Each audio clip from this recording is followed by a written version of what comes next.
दोस्तों नमस्कार, मेरा नाम है अनूप आकाश वर्मा।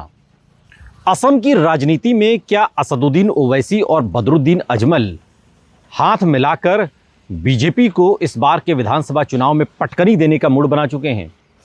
ये सवाल इसलिए चूंकि एक इंटरव्यू में खुद एआईयूडीएफ के नेता बदरुद्दीन अजमल ने साफ तौर पर कहा कि हमने असदुद्दीन ओवैसी को असम के विधानसभा चुनाव में साथ में लड़ने के लिए कहा है।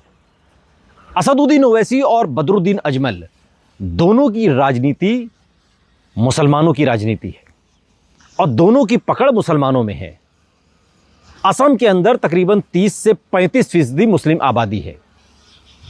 40 से 45 सीटें ऐसी हैं विधानसभा की जहां पर मुसलमानों का सीधा असर है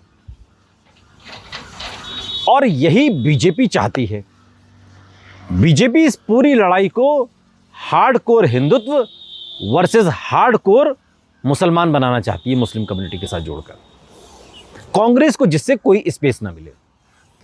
बदरुद्दीन अजमल ने साफ तौर पर इंटरव्यू में कहा कि कांग्रेस हमसे गठबंधन करना नहीं चाहती, कांग्रेस हमें सांप्रदायिक कहती है, तो फिर इसलिए हमने असदुद्दीन ओवैसी के साथ हाथ मिलाकर इस विधानसभा चुनाव को लड़ने की पूरी तैयारी कर ली है। असम की राजनीति को आप अगर समझें तो आप देखेंगे कि हिमंता बिस्वा शर्मा असम के मुख्यमंत्री बीजेपी के अकेले ऐसे मुख्यमंत्री हैं जो खुला खेल फर्रुखाबादी कर रहे हैं, सीधे सीधे मुसलमानों को टारगेट। अगर आप उनका वीडियो देखें जिस पर बहुत बवाल हुआ है, जो सुप्रीम कोर्ट में जिस पर पीआईएल भी दाखिल की गई है, और बदरुद्दीन अजमल ने तो यह भी कहा कि हिमंता बिस्वा शर्मा जो असम के मुख्यमंत्री हैं, अदालत उन्हें चुनाव लड़ने से रोके और तत्काल प्रभाव से उन्हें गिरफ्तार कर जेल में डाले। क्यों कहा गया?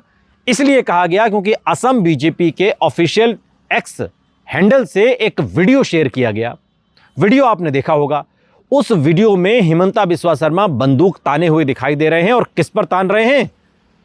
मुस्लिम कम्युनिटी के कुछ चेहरे उस पर बने हुए हैं, उनके ऊपर निशाना साधते हुए दिखाई देते हैं, जिसमें पाकिस्तान जाओ या बांग्लादेशियों को भगाएंगे, रोहिंग्या को नहीं रहने देंगे, ये तमाम बातें भी उसमें लिखी हुई हैं, लेकिन निशाने पर मुसलमान है। अब बीजेपी लाख इस पर सफाई दे, ये मामला सुप्रीम कोर्ट में है, पीआईएल दाखिल की गई है इस पे, और ये वीडियो बताता है कि हिमंता बिस्वा शर्मा जो असम के मुख्यमंत्री हैं, उनके दिल में, उनके मन में मुसलमानों को लेकर कितना जहर है, कितना जहर है, कितना बैर है उनके मन में। और अगर ऐसा ना होता तो ये वीडियो कम से कम इस घिनौनी तस्वीर के साथ तो सामने नहीं आता जिसमें एक कम्युनिटी को निशाने पर रखकर गोली मारने की बात कही जा रही है। किसे गोली मारेंगे मुख्यमंत्री? उन्हें यह बताना चाहिए। और बीजेपी अगर इस पूरी लड़ाई को हिंदू वर्सेस मुसलमान कर देती है तो बीजेपी जानती है कि मुसलमानों से ज्यादा हिंदुओं की संख्या है। फायदा इसमें बदरुद्दीन अजमल और असदुद्दीन ओवैसी को सियासी तौर पर है, बीजेपी को भी सियासी तौर पर है, लेकिन कांग्रेस के लिए कोई स्कोप नहीं है।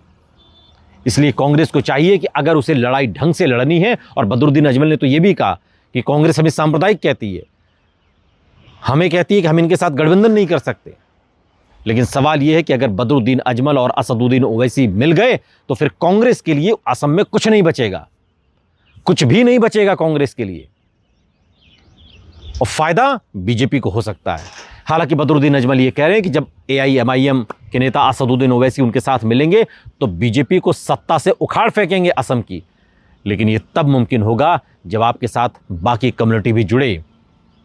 इससे इतना तो होगा कि जो वोट बैंक मुसलमानों का कांग्रेस में शिफ्ट होता वो नहीं होगा, लेकिन बिना कांग्रेस के क्या ये सत्ता परिवर्तन हो सकता है? ये सवाल मैं आपके बीच छोड़े जा रहा हूं, कमेंट बॉक्स में आप बताइएगा। मेरी अपनी समझ में कांग्रेस, बदरुद्दीन अजमल और असदुद्दीन ओवैसी तीनों को मिलकर चुनाव लड़ना चाहिए था, और अगर ये तीनों मिलकर चुनाव लड़ते तो फिर इस चुनाव को सीधे सीधे बीजेपी वर्सेस कांग्रेस प्लस कहा जाता और लड़ाई सीधी होती। फिर लगता कि हाँ कुछ हो भी सकता है।